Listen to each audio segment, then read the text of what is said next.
Outliers, breaking barriers, shaping tomorrow.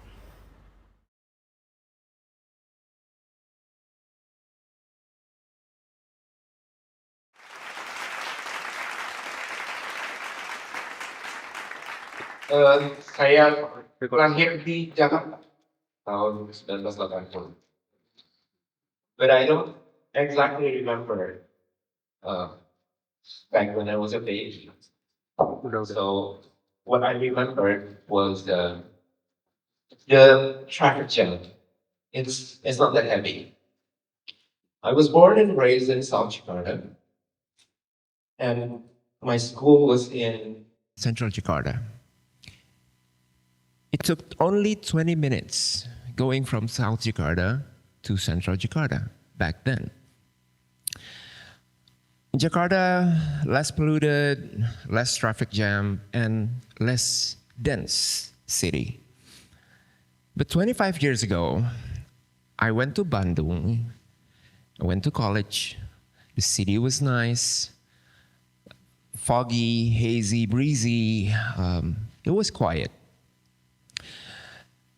And there's one time, I've watched this UFO circling around above Jalan Dago.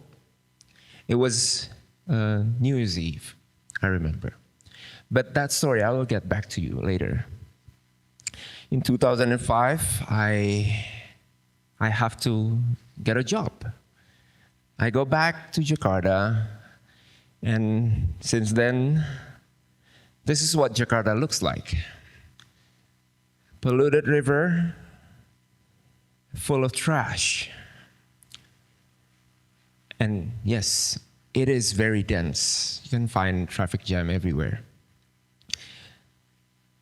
Jakarta is still a city where opportunities and jobs are available. People still think that way. But Jakarta is also a very, very lonely city, a very, very stressful city, and the city is not friendly for the mental health issues. But what will happen in the future? Now let's see some projections. The world, including Indonesia, they want to reach this target, net zero, by 2050. But the world is also on track for catastrophic 3 degrees Celsius warming, the UN said. According to the newspaper, we are one of the cities that will sink in the future, including other cities in Indonesia. But our government decided to make this Great Garuda seawall. So this can prevent Jakarta from sinking, of course. And in 2045, are you guys ready to become the golden generation or the anxious generation? So what will happen to Jakarta in 2050? Are you guys pessimistic or not? So we use these tools to analyze the future. We will make 2x2 scenarios using system thinking, weak signals, steep analysis drivers, environmental scannings, and so on. And the scenarios that we make are these 4. We made these scenarios by 2 axes. Will Jakarta sink or not? And will the people be happy or not? One is called the artificial living, one is called Jakarta has fallen, one is called reclaim the city, and the other one is called the Solarpunk Jakarta. Now, the first scenario is called the artificial living. We have reached our target, the GDP target, and we've become the 4th largest economy in the world.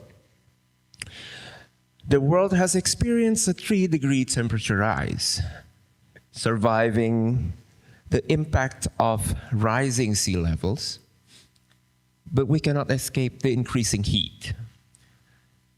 Yes, of course, we have the advance of technology. Technologies and innovations are primarily used to react to situations. Robots are taking over the jobs.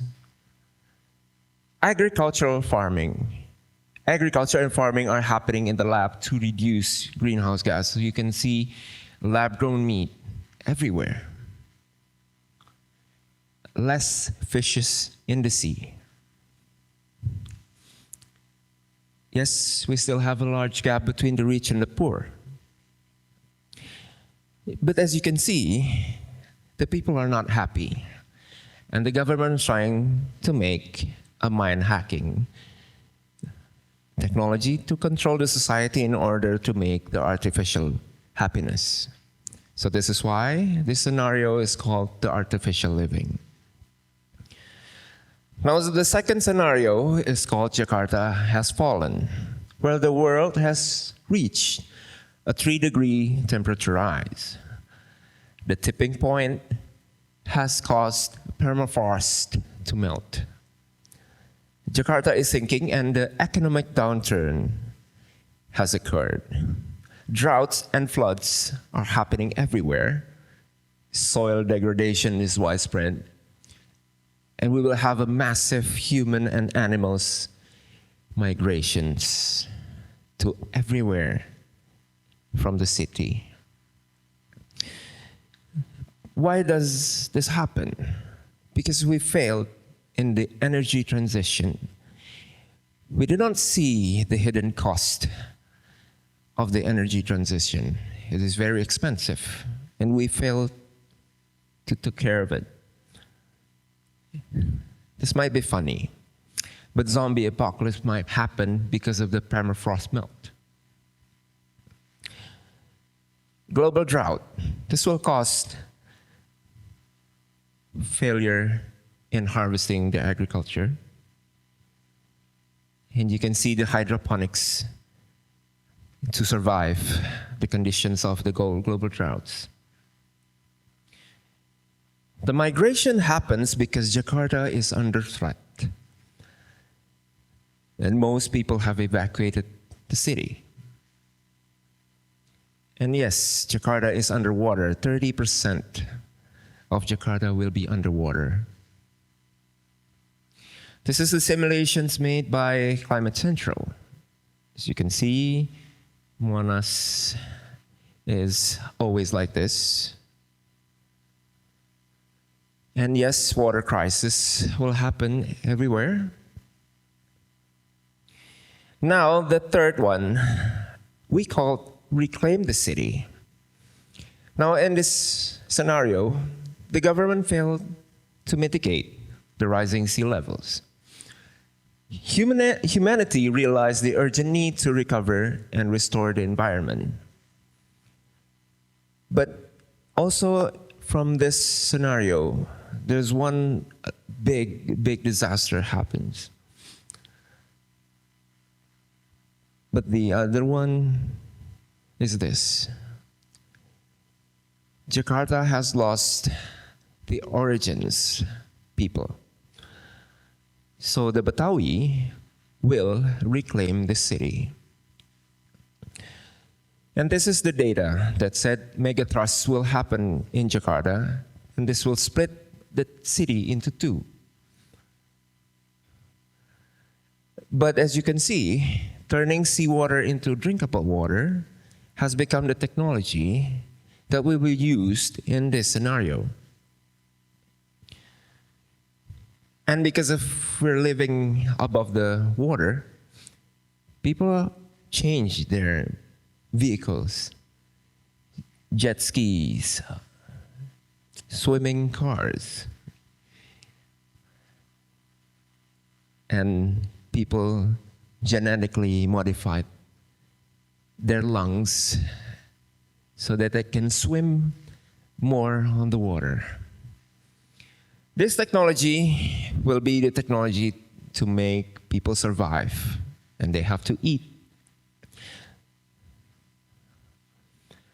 Now, this is the last scenarios where humanity has succeeded in stopping the melting ice caps. Large investments from around the world have been used to implement a regenerative economy. Technology is more affordable than ever. Humans have restored harmony between nature and technology, and also the harmony between humans and robots. And Jakarta, as you know, has become an inclusive city embracing diverse cultures. This scenario is called Solarpunk, Jakarta. Now, this data said that some scientists are trying to save the world by stopping the melting ice. This one is the discovery to make technology more cheaper. Now, this is also a sample that robots and human will work together in order to make the agriculture in your own backyard.